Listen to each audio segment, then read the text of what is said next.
Hello friends, today in this video we will learn 20 lines on water. So let's start. Water is essential for human life.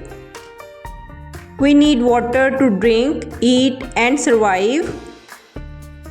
Water covers 71% of the earth's surface.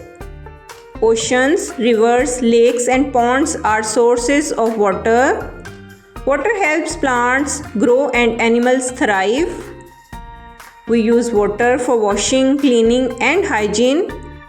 Water is necessary for agriculture and farming. It helps regulate the earth's temperature. Water is home to many aquatic animals.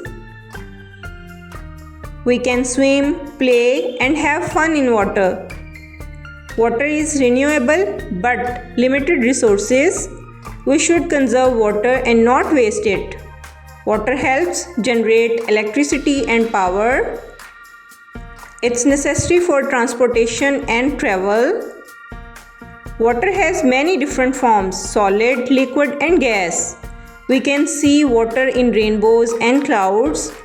Water is a source of food, fish, shellfish and more. It helps keep our bodies healthy and strong. Water is a gift and we should respect it.